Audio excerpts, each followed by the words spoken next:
Good evening. We're starting a new Bible study, and we're looking at the different places that are mentioned in the Bible. Now, certainly many places are mentioned, but there are some places where God acted in exceptional ways. And it's why I called this study Journey Through the Holy Lands, and I kept it plural.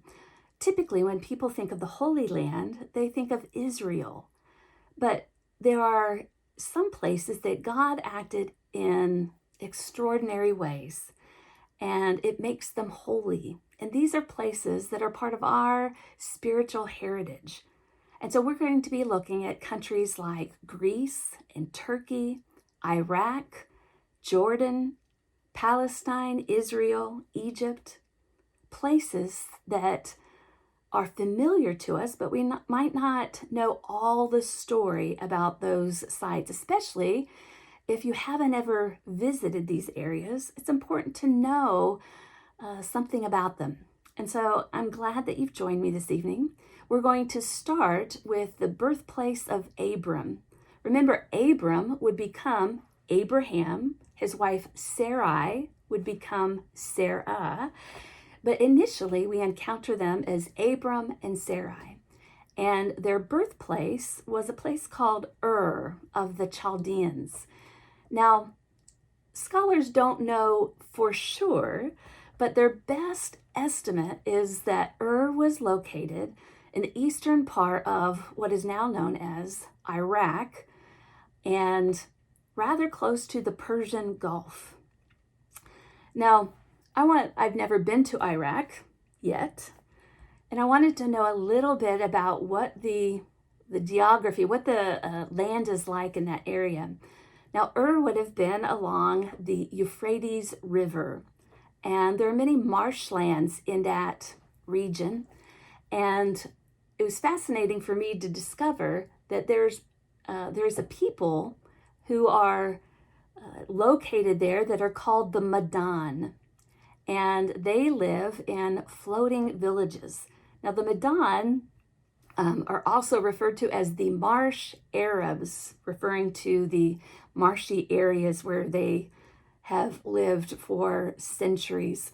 But they live in these small houses that are built of reeds. There are no nails, boards, or glass for the windows or anything. They're entirely built of reeds that are woven together in certain patterns to provide the structure. And they're able to put one of these houses, a house is called the Mudif, they're able to put it together in as little as 3 days. Now, they're beautiful and strong structures, and they're built on little patches of sod earth. That the earth isn't firm. It would be spongy in texture. You wouldn't want to walk across it in high heels, I'm sure, but that would give it buoyancy to float. Now, in their villages, they would always have one mudif, one hut that was left empty.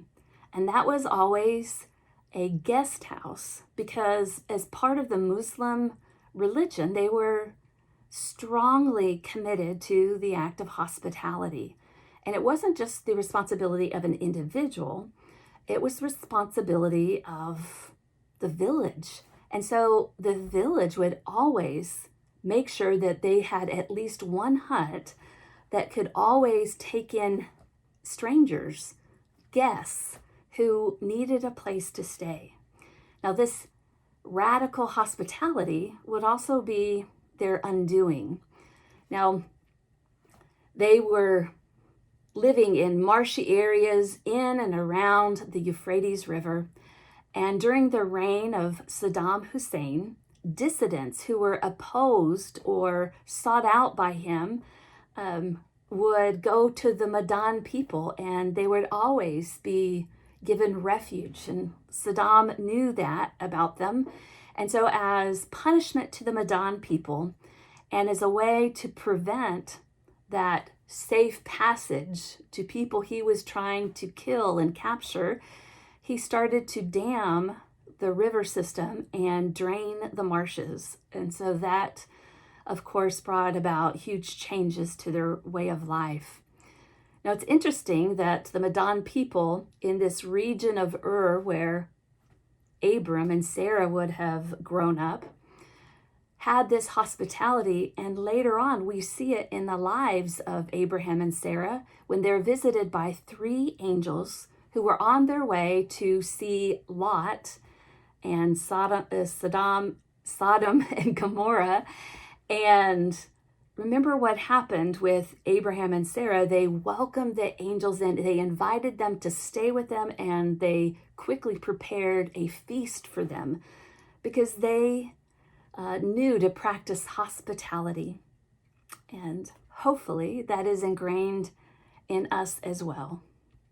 Starting in Genesis chapter 11, verses 31 and 32.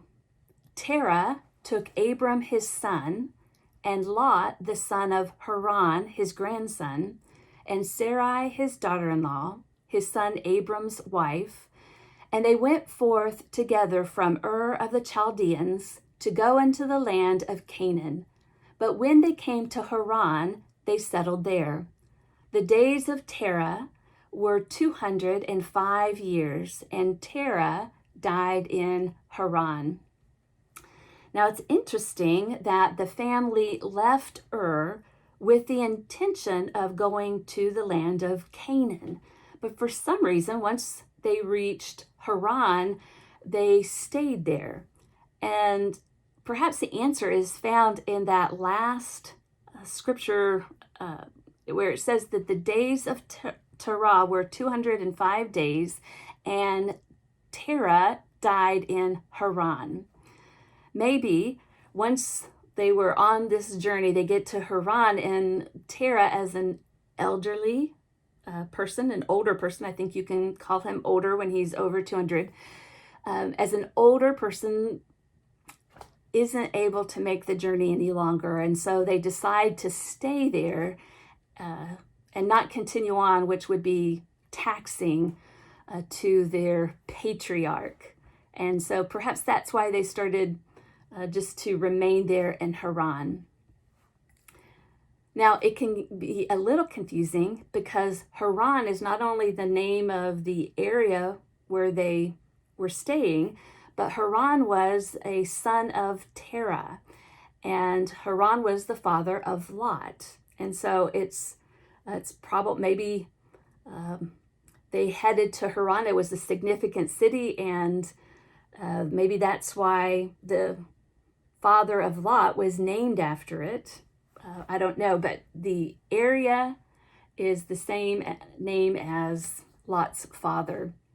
Now, you can see on this map the journey that Abram took from which is in modern-day Iraq, to Haran, which was in modern-day Turkey.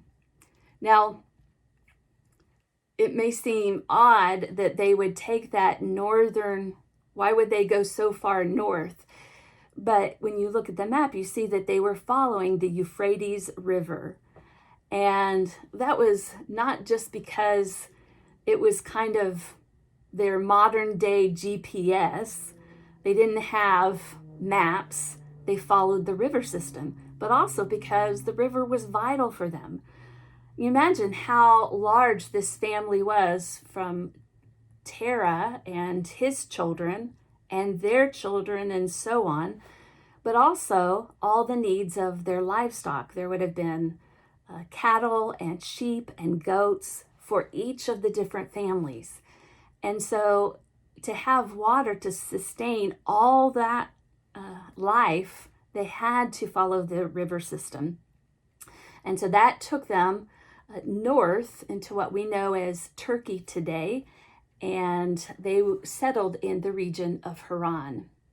Now, Haran is a famous place because if you remember from Genesis chapter 27, when you come to the 2 sons of Isaac the son of Abraham, Isaac had 2 sons, Esau and Jacob. And remember, Jacob was a deceiver, and he tricked his father and brother out of blessings. And in Genesis 27, 41 through 44, we read, "Now Esau hated Jacob because of the blessing with which his father had blessed him. And Esau said to himself, 'The days of mourning for my father are approaching. Then I will kill my brother Jacob.' But the words of Esau, her older son, were told to Rebekah. So she sent and called Jacob, her younger son, and said to him, 'Behold, your brother Esau comforts himself by planning to kill you. Now therefore, my son, obey my voice. Arise, flee to Laban, my brother in Haran, and stay with him a while until your brother's fury turns away.'" Now, when you think of Haran, it's interesting. So Terah and all of his family leave Ur. They go to Haran, which is on the Euphrates River. They had been going to Canaan, but they decided to settle there in Haran. Later on, we'll find that Abram and his nephew Lot continue on to Canaan, but much of the family still is there in Haran, and it would be there that Jacob would flee to and also find a wife among their people in that region of the land.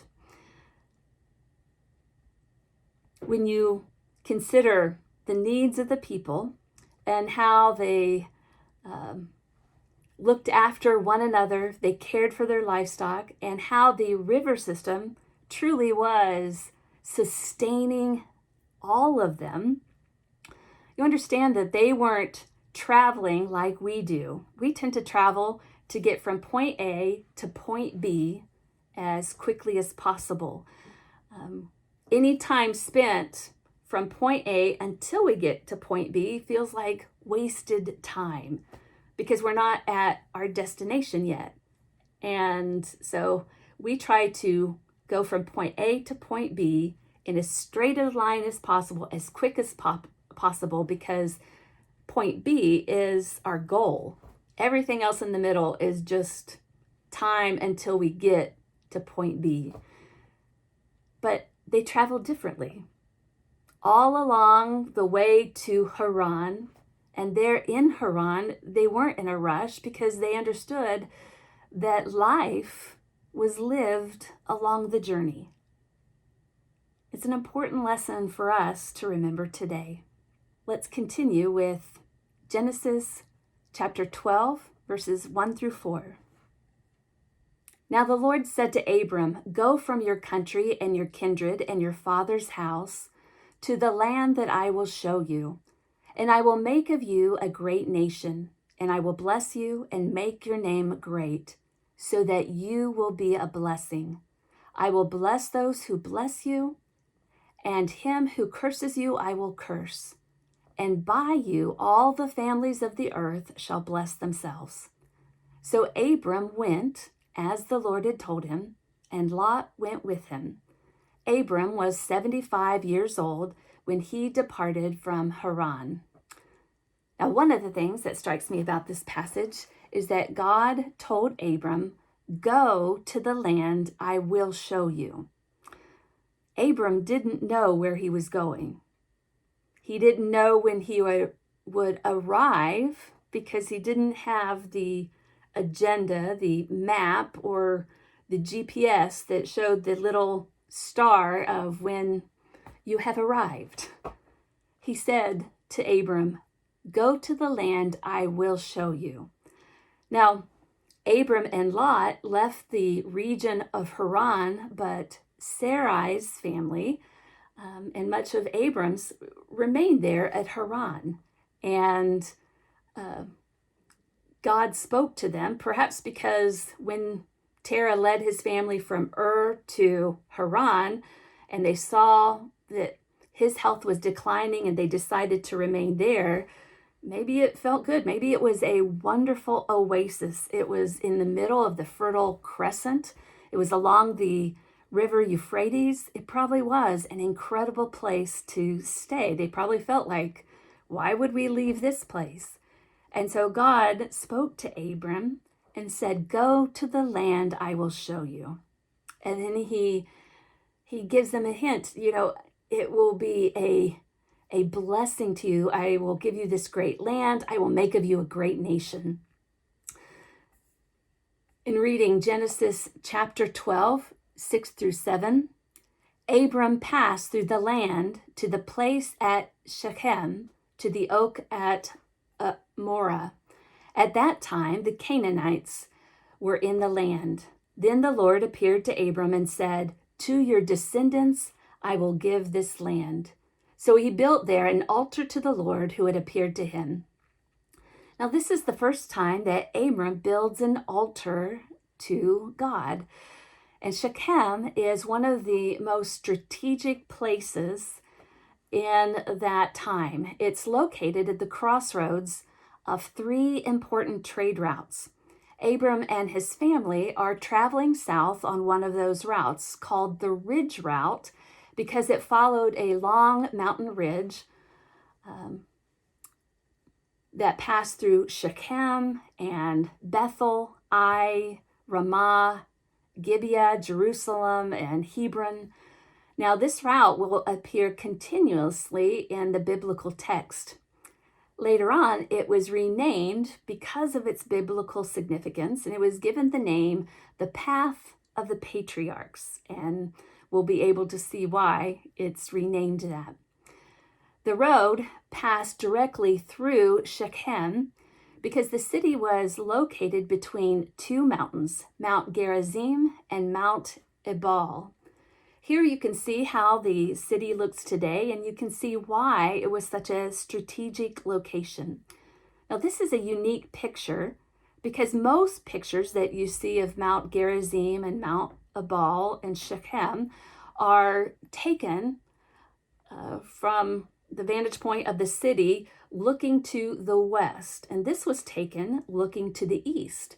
You can see the mountain ridges at the top of the picture. Now, imagine Abraham being led to climb to the top of the mount and hearing God say to him, "To your descendants I will give this land." Now, Israel is a very narrow country. On a clear day, he might have been able to see the Mediterranean. He would be able to turn and see a land that was a blessed land that could support crops and livestock. Truly a promised land. Reading Genesis 12, 8 through 10. Thence he removed to the mountain on the east of Bethel and pitched his tent with Bethel on the west and Ai on the east. And there he built an altar to the Lord and called on the name of the Lord. And Abram journeyed on, still going toward the Negev. Now there was a famine in the land, and so Abram went down to Egypt to sojourn there, for the famine was severe in the land. Remember that Abram was taking the ridge route, the path of the patriarchs. Now, it followed this mountain ridge along from Shechem and Bethel and Ai, and we'll see it continue on. Now here's a picture of the southern part of Israel. It says that Abram was journeying on to the Negev. Now you've heard of the Negev Desert. Interestingly, sometimes you'll hear it as Negeb with a B on the end or Negev with a V, and that's because the last letter of the word Negev is the Hebrew letter Beit, and it's the second letter of the Hebrew alphabet, Aleph, Beit, and it's a consonant that produces one of two sounds. Typically, when it's at the beginning of the word, it's called the hard sound, Beit, B, R-B sound. But if it's in another place in the word, it's often pronounced with a V sound, V. And so sometimes you'll see Negeb with the B on the end because it's referring back to the Hebrew letter Beit, which we usually use the letter B to represent, but it's pronounced with a V, so it's Negev Desert. And here you can see why it earned its name. It is an arid place, and you can see how sparse the grass is. When you see this sheep in this area, you can see that they would be desperate for a shepherd to lead them. And so hear these words that come from this area. The Lord is my shepherd, I shall not want. He makes me lie down in green pastures. He leads me beside still waters. He restores my soul. He leads me in paths of righteousness for his name's sake. Even though I walk through the valley of the shadow of death, I fear no evil, for thou art with me. Thy rod and thy staff, they comfort me. Thou preparest a table before me in the presence of my enemies. Thou anointest my head with oil, my cup overflows. Surely goodness and mercy shall follow me all the days of my life, and I shall dwell in the house of the Lord forever. When we find ourselves in the wilderness, in the desert, God is with us. Reading again, Genesis 12, 8 through 10. Thence he removed to the mountain on the east of Bethel and pitched his tent, with Bethel on the west and Ai on the east. And there he built an altar to the Lord and called on the name of the Lord. And Abram journeyed on, still going toward the Negev. Now there was a famine in the land, and so Abram went down to Egypt to sojourn there, for the famine was severe in the land. I want to remind you again what the Negev Desert, the wilderness, looks like. And this is what it looks like when there's not a famine. I can't imagine what a famine, even a little one, would be like in this region. All the water would be gone. The grass, the few sprigs of grass that you could find would be gone. And it wasn't a little famine, it was severe because the water was gone. And so Abram and Sarai and Lot and his family, they would go down to Egypt. Now, before we start talking about Egypt, we'll start that next Monday. I, just as a special treat, I wanted a reason for doing it. I made myself hibiscus tea. I put it in this clear glass. You can have hibiscus tea like we have tea, hot or cold. And so I made it cold so that you can see the beautiful color from the hibiscus dried flowers. But I tend to drink it hot, warmed up with cinnamon. And you definitely need sweetener because it tastes a lot like cranberry juice. And so when you drink hibiscus tea cold, it's good with a little bit of lime juice and sweetener. I can't stress that you'll need the sweetener added to it. But when you drink it hot, it's good with sweetener and cinnamon. This is refreshing and it has numerous health benefits. But you would be served hibiscus tea throughout all these areas in the Holy Lands if you're traveling. I've been served it in Israel and in Egypt and Jordan, and it is very delicious. Also, I have a picture of some Egyptian flatbread I made. It's called aish baladi, and it's sprinkled with olive oil and za'atar, which is a spice that's common throughout the Middle East. And there are different ways to make za'atar. Everybody has their own recipe for it. But basically, it's dried oregano, thyme, marjoram, sumac, and sesame seeds. And so I'm not eating it now because it's really oily. But as soon as I'm done filming, I'm going to have my hibiscus tea and aish baladi. Now, we'll be studying Egypt next week, and going along with that journey, I did want to have some places where I could fit in. What are the common foods at that time? And hibiscus tea is one of the drinks that has is recorded in ancient times. It's very likely that in places where they would encounter kind of the lush foliage around river systems, they would have been drinking hibiscus tea.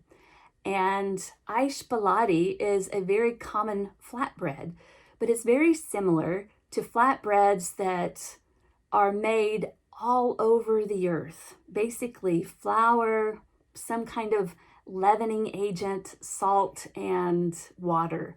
Very easy to make. You see pita bread, naan, and it reminded me when I made this bread of a special mission trip I took with the high school youth to the Navajo reservation in New Mexico. And we had this incredible privilege of a Navajo elder taking us back onto his land, and he prepared a meal for us over this open fire. And the region up in the rocks, kind of hidden away, it was very sacred to their people, because when soldiers came to hunt down their people, they would hide in the nooks and crannies and the caves in that area. And so very few Anglo people were taken, and this man took all of our youth group up there and provided a meal for us, showed us this incredible hospitality. And he cooked strips of meats on the open flames, but what was really good was the bread that he made. And he brought dough. It was basically salt, flour, and water. And he would tear off kind of, globs of this dough and hand it to the students, myself. And we would knead the dough and kind of stretch it and play with it, and eventually kind of shape it into a kind of a shape, a round shape that could be thrown on the flames. And I thought about how common that must have been for people all through the ages to sit around a fire and knead the dough. And when it came time, you put it on the fire. But while you're kneading, you're talking with one another. You're warming yourself by the flames. There's something that just makes food taste so much better when it's eaten outside, around a campfire. And after you've spent time talking with people, it's a great way that sadly we've lost that kind of time in the kitchen around a fire. We've lost the time of how important it is to just be in that moment and cook the meal together and allow it to take a while. There's something to be gained when we spend time together, and surely during this pandemic we know that and we hunger for it. I hope that today and tomorrow you would remember, take time, whatever you're doing, enjoy the moment. Break bread with those you love who are kind of in your COVID bubble, and enjoy the time together. Thanks for joining me. I hope you have a great evening.